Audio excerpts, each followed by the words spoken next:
एक आदमी मेरे से पूछ रहा था, कहता है जी सरकार उनकी है, आप विपक्ष में हो, आप कैसे काम कराओगे? गोपाल इटालिया कैसे काम कराएगा? काम कराने के लिए सरकार की जरूरत नहीं होती, काम कराने के लिए सरकार की जरूरत नहीं होती। आम आदमी पार्टी की सरकार है। अगर आपने कोई भी काम कराना है तो आम आदमी पार्टी का एमएलए ही करा सकता है।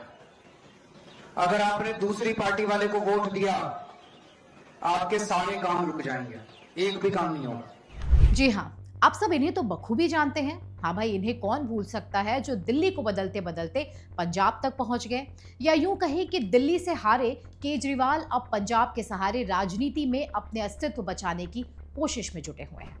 इतना ही नहीं, अरविंद केजरीवाल अब गुजरात और बिहार तक में चुनावी राजनीति में एक बार फिर एक्टिव होते दिख रहे हैं। फिलहाल यहाँ हम केजरीवाल जी के राजनीतिक भविष्य से हटकर आपका ध्यान केजरीवाल के उस बयान की तरफ लाना चाह रहे हैं जिसमें आपको केजरीवाल का पाखंड वाला रूप दिखेगा।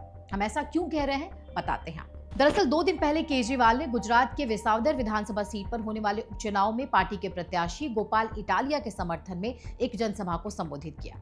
जाहिर है, हर चुनाव में जिस तरह से राजनीतिक पार्टी के नेता वोट मांगते हैं, वोट की अपील करते हैं, केजरीवाल ने भी वैसे ही गोपाल इटालिया के समर्थन में वोट मांगे।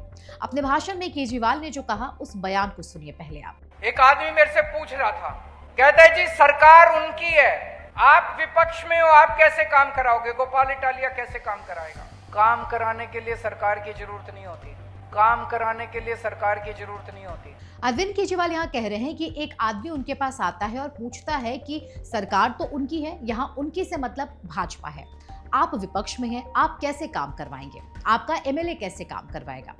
जिसके जवाब में केजरीवाल कहते हैं कि काम करवाने के लिए सरकार में रहना जरूरी नहीं है। वाह, ये सुनकर तो कोई भी केजरीवाल की आदर्शवादी राजनीति का कायल हो जाए, उनके आदर्शों की तारीफ करने लगे। लेकिन माफ कीजिएगा, जितनी आसानी से और प्रेम पूर्वक केजरीवाल कह रहे हैं कि हम तो विपक्ष में रहकर भी जनता की सेवा करेंगे, उनके लिए काम करेंगे, इसके ठीक विपरीत पंजाब में वो क्या कह रहे हैं, पहले वो सुनिए आप। पार्टी की सरकार है। अगर आपने कोई भी काम कराना है तो आम आदमी पार्टी का एमएलए ही करा सकता है।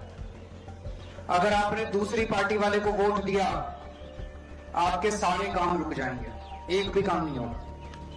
गुजरात और पंजाब में दिए गए अरविंद केजरीवाल के दोनों बयानों को सुनकर तो यही लगता है कि जहां आप सत्ता में हो तो जनता से वोट के लिए मिन्नतें करेंगे, और जिस राज्य में आपकी सरकार हो वहां वोट के लिए आप जनता को धमकी देंगे, वोट न मिलने पर इलाके में काम न करने की चेतावनी दे देंगे। दरअसल पंजाब के लुधियाना वेस्ट उपचुनाव कैंपेन में अरविंद केजरीवाल अपने उम्मीदवार संजीव अरोड़ा को नहीं जिताने को लेकर इलाके के वोटरों को आगाह करते कह रहे हैं कि अगर संजीव अरोड़ा चुनाव नहीं जीते तो इलाके में विकास के काम बंद हो जाएंगे। मतलब अगर आम आदमी पार्टी का उम्मीदवार हार गया तो लुधियाना वेस्ट इलाके के लोगों को उसकी सजा मिलेगी। पंजाब की आम आदमी पार्टी की सरकार उनके इलाके के विकास के काम रोक देगी। भला ऐसा कैसे हो सकता है? सरकार तो पूरे सूबे की है। क्या कोई एक सीट राजनीतिक विरोधी के खाते में चले जाने से इलाके में विकास के काम रुक जाते हैं? क्या इसे लुधियाना उपचुनाव को प्रभावित करने के लिए खुले तौर पर सत्ता का दुरुपयोग नहीं माना जाए? क्या आम आदमी पार्टी के संयोजक ब्लैकमेल पॉलिटिक्स नहीं कर रहे हैं? यहाँ अरविंद केजरीवाल से ये सवाल पूछा जाना चाहिए कि क्या पंजाब जहाँ आपकी सरकार है वहाँ केंद्र सरकार की योजनाएं बंद हो गई?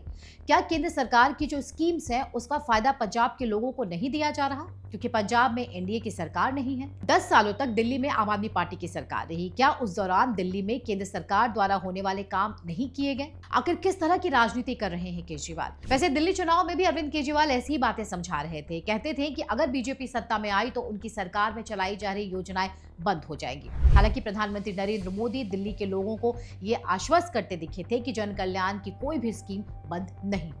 यहाँ तक कि जहां भी भाजपा सरकार में नहीं है उन राज्यों में भी केंद्र की योजनाएं बंद नहीं की गई हैं।